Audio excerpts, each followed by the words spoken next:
Welcome to this week's Desk Side Chat. Our featured guest for this week is Ryan Stark. Ryan, appreciate you joining us this week. Absolutely. Happy to be here. Now, Ryan, you are here to talk about marketing a category, and you have a lot of experience in terms of both marketing that you've been doing yourself and also assisting advisors. You're currently with Trust and Will Financial Advisor. If we could start, Ryan, if you could provide just a brief background before we get into this week's topic. Sure. Especially in terms of marketing. So even as an advisor, when I was with LPL Financial for 8 years, we were with a small business. It was me and one other advisor. So where it was focused was bringing in a lot of business. It was a lot of business, and obviously we're doing a lot of financial planning, but that's where I feel like kind of my love of marketing started, the realizing of what it was capable of.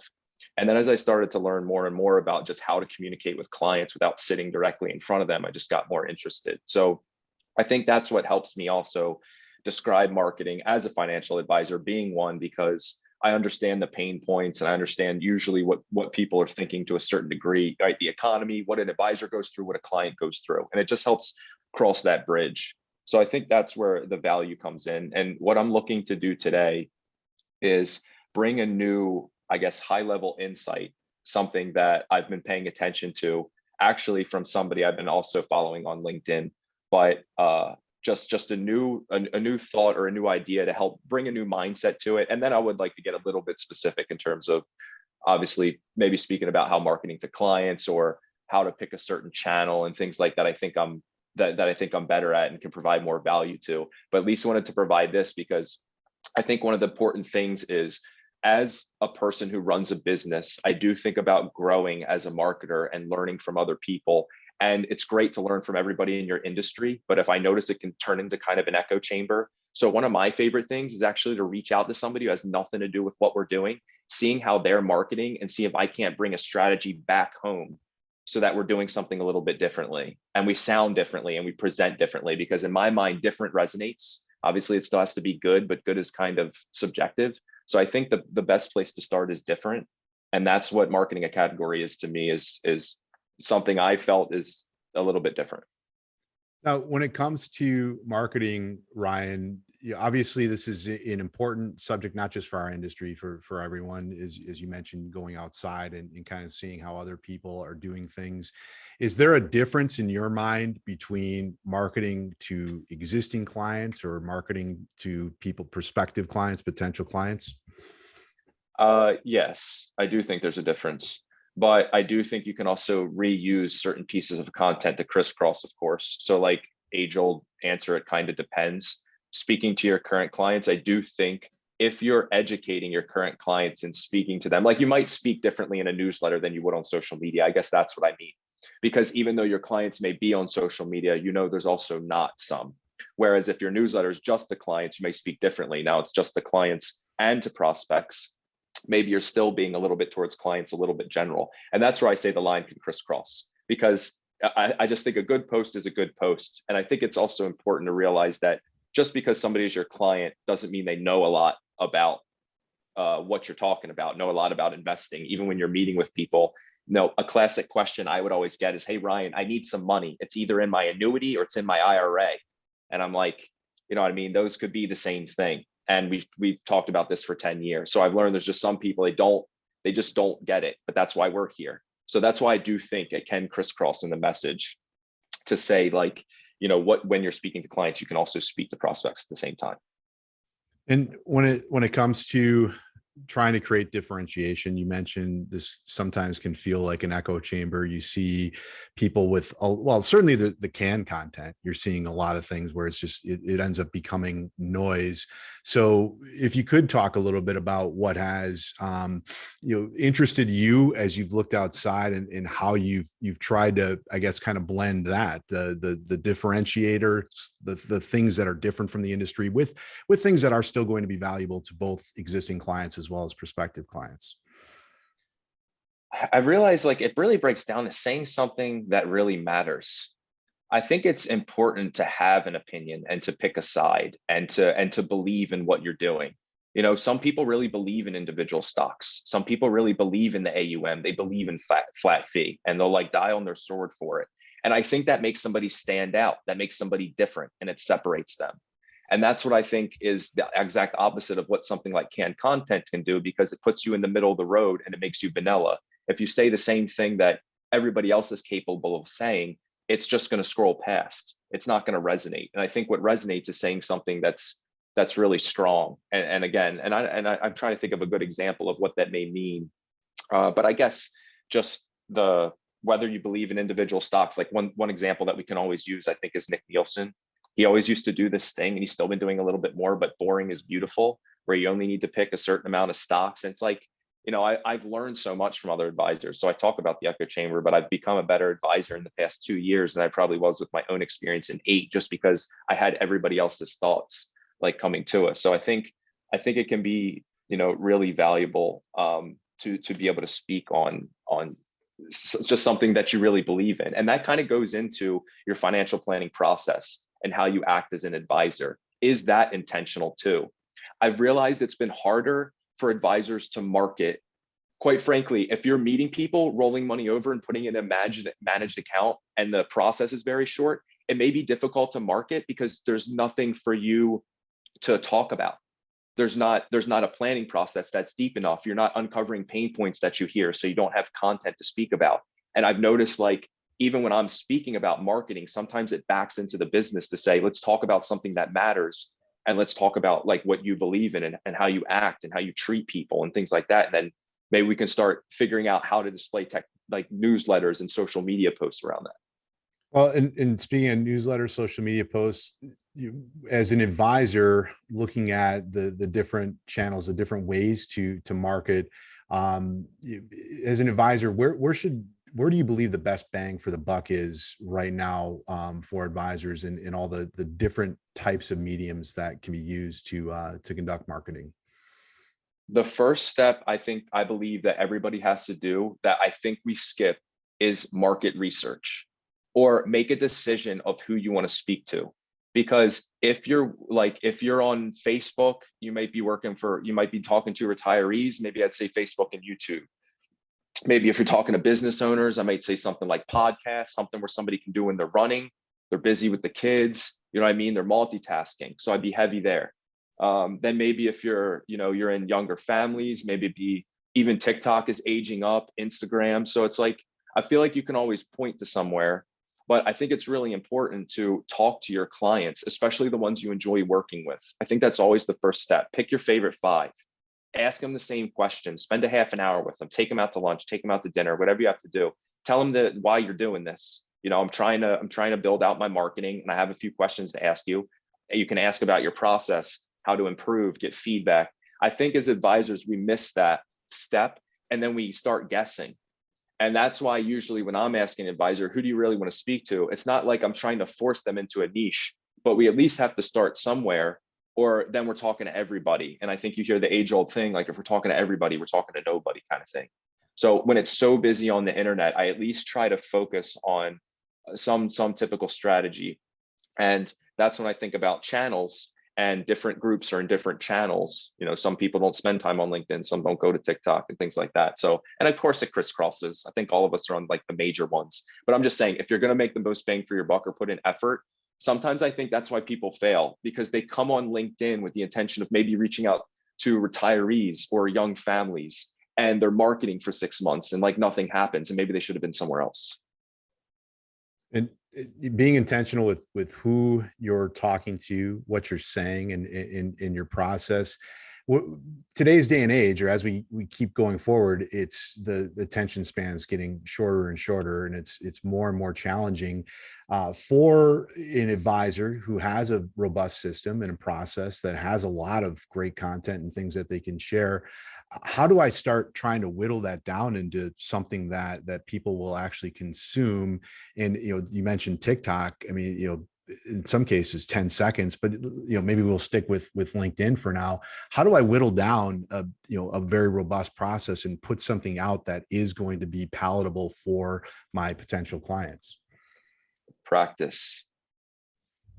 When you keep putting out content, you're able to say what you said in 3 paragraphs in 1 sentence eventually, but you're not going to say that right away. in the same way that when you're speaking on a video, you're not going to be as clear because you're not even articulate as up here as you want to be until you start formulating that message. That's why consistency is so important, because even your own brain starts to put out the message in a different way and you start to clarify. And really, I think why some people start to bring in clients over a 6-month period is not only because they've been hearing about you for 6 months, it's because you caught their attention with a high level idea and then you articulated it to the point where they could act on it. And then you start really getting there. And I think that just comes from making videos, writing posts, and doing those things and figuring that out. There's you mentioned the canned content, which we've talked about a little bit, and that's something that in some cases for some advisors it's almost it's a necessary evil. They may not have the ability to personalize things as much. And it's not just so much from a compliance looking down on them. They want to put themselves out and say something. I'm going to give a very specific, direct, basically forecast of what the market's going to do, and then that gets held back. So there's that. There is certainly the compliance side that looks into it. So if I'm an advisor who is basically beholden to this compliance department, or if I'm maybe younger and I'm not yet comfortable, maybe taking as big of a step, how do I start to personalize some of the things that might be a little bit more generic on the surface? I've been thinking about this a lot, and especially content that different people can provide in terms of, because somebody who's been 2 years in the game can't write like Anthony Ruffalo. They won't recognize the inflection point post, if anybody remembers that, about how much money you make, certainly in your 401k. So it's kind of starts to snowball.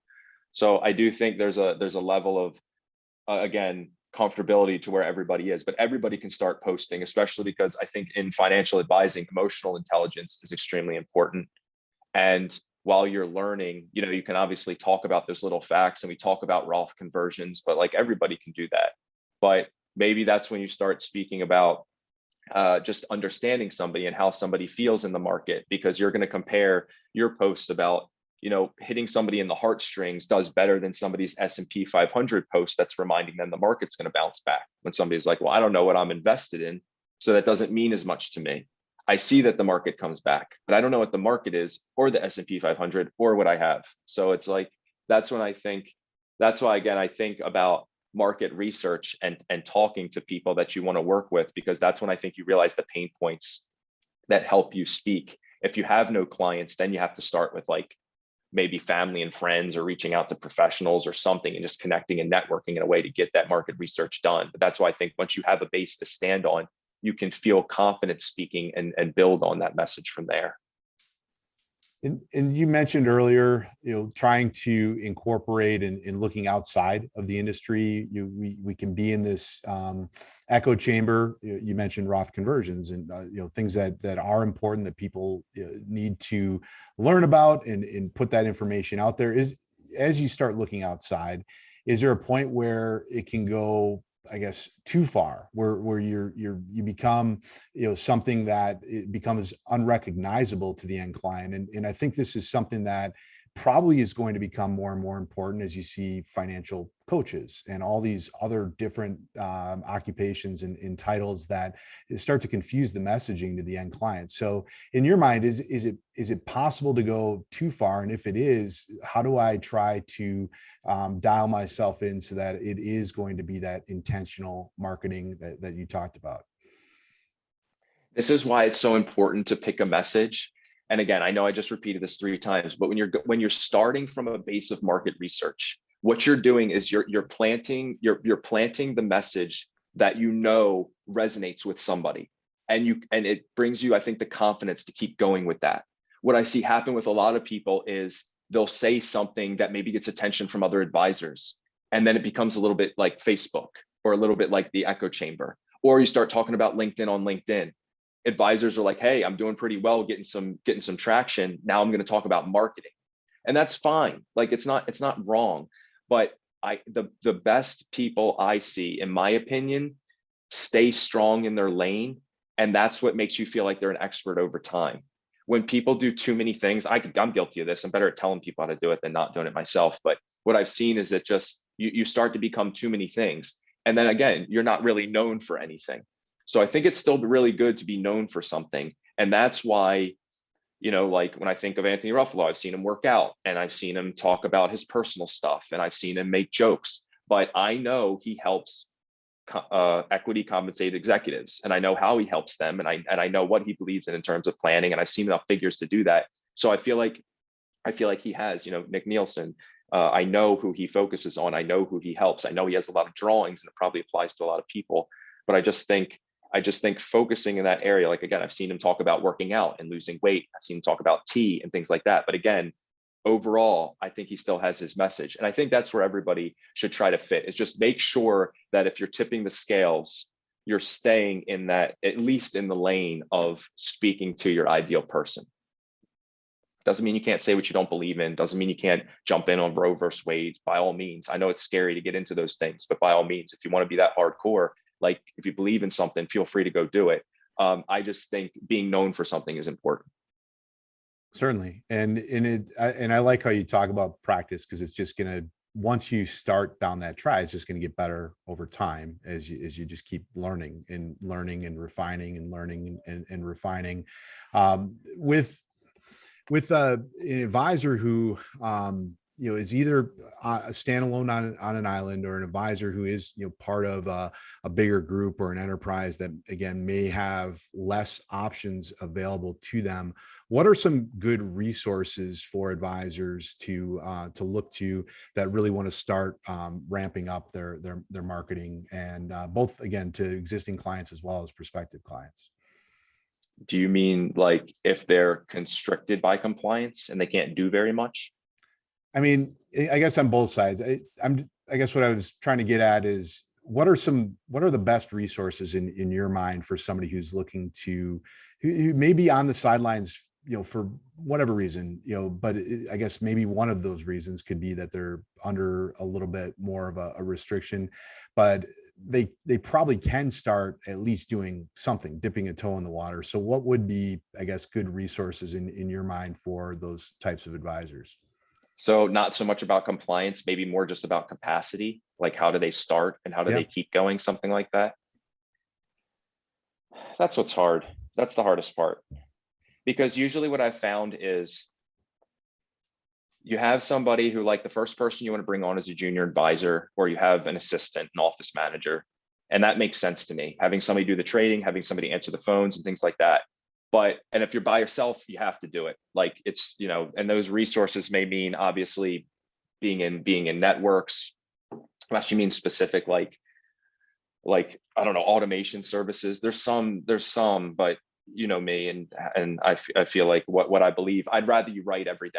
I'd rather you force yourself to write every day than do something. I'd rather you wake up 15 minutes early and have you write something. If I was going to say, and make you a better writer, than say do something automated, because you're going to put the effort and into something that just doesn't resonate the way I think you could resonate, if you put the effort in. So I think that's really hard. When I look at a team, what I was always doing with MCO, like when I saw somebody, is I would always try to convince them to have a marketing hire if I thought they were capable of it. So really just handing it off to somebody who could manage this stuff. And that gets difficult in itself, because it's like, I learned quickly that creatives aren't all the same. Somebody who makes graphics doesn't always edit videos. They probably can, but they may not like it. So you really have to, maybe you find that hybrid, or maybe you find an intern that you can bring on. But what I see happen is, if you're not doing your own marketing, then I see somebody hand it to the same person who answers the phone, and they're like, do my social media. Or you bring in the paraplanner and you're like, you're young, do social media. So I think it's still important to still take control of that yourself as the leader of the firm, whether you're by yourself or not, to make sure the message is getting out and orchestrating that. But I always say, like, it's hard to do marketing. It's busy if you do it yourself. But I think it's a very important hire that everybody skips out on. And if that means delegating it to somebody else, it doesn't have to be in-house, but getting help. That's why I started the business. That's why I thought it was valuable. And that's why we started doing the work, was because I realized after a while of doing so much consulting, is like, people just need help. How do they have capacity to do that?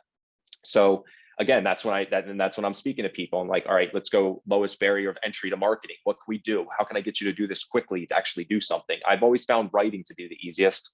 Not everybody feels like a comfortable writer. Some people like to jump on videos, but if a video takes you 2 days to record, 4 days to edit, then you still don't like it because you're watching yourself on video and it starts to slow you down. That's when I'm like, now what can we figure out? What can we do to actually get you going? So I gave everybody a different answer depending on where they were, depending on what their focus was, what those tools may be. And if somebody had to do automation, fine. But I would argue if you're in the boat of doing automation, then we could possibly figure out intern or paying somebody to help you if you're ready to spend money and make it more personal and make it at least feel in-house in that way. Makes sense. Well, we're extremely fortunate, Ryan. You've agreed to moderate a mastermind group for us inside the GAF community. So many of these topics each week end up becoming evergreen. We can keep going back and back. Earlier, we're talking about identity theft is important. There's so many topics that we can just keep coming back to. Obviously, marketing and all the different angles and ways to look at it is an important topic. So we're excited that you've agreed to step up and moderate our mastermind group specific to marketing going forward.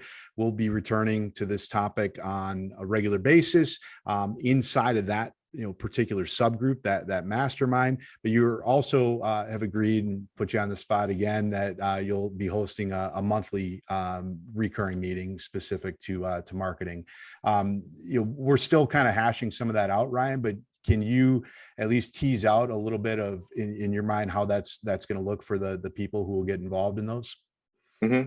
Yeah, anybody who knows like advisor to advisor, I'd like it to feel like that. I miss marketing, and I miss that the cadence and the communication like back and forth and things like that. So I would like to bring up topics that I think are timely, especially in this world. I think it's so valuable right now to be speaking and putting out content because of how the market is right now.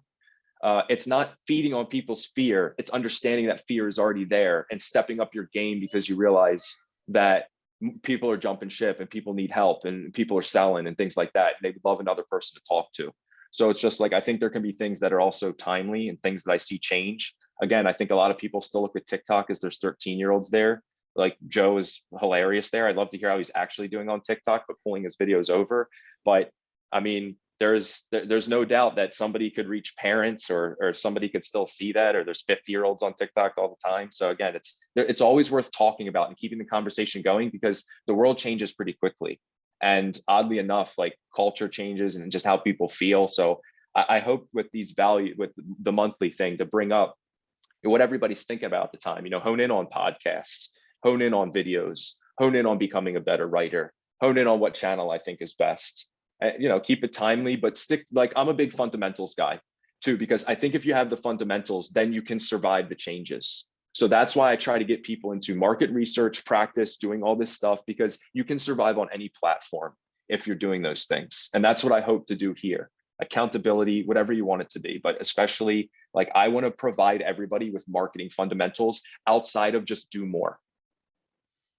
Well, and what's great about the concept and way we're doing it is you mentioned accountability. It's people challenging one another. So you mentioned a lot of names here. It's advisors helping other advisors, and I like that tagline that you've used, the advisor to advisor. It's just going to help everybody get better themselves, their business, but also provide better services to the clients. We've recently kind of changed the moniker behind the GAF community, which is pursuing better client outcomes, because that's ultimately what this is just trying to be better and better and better for the end clients. So really appreciate you being willing to step up and help both the internal community as well as broader community. This is a public podcast that we're doing, and so we're certainly open to engaging in conversations outside of the community. But that being said, we're going to cut off this portion now, and we'll open up the door for anyone in the community to engage in a backstage pass with us. Ryan, thank you so much for joining us this week. Really appreciate it. Absolutely, man. Thanks.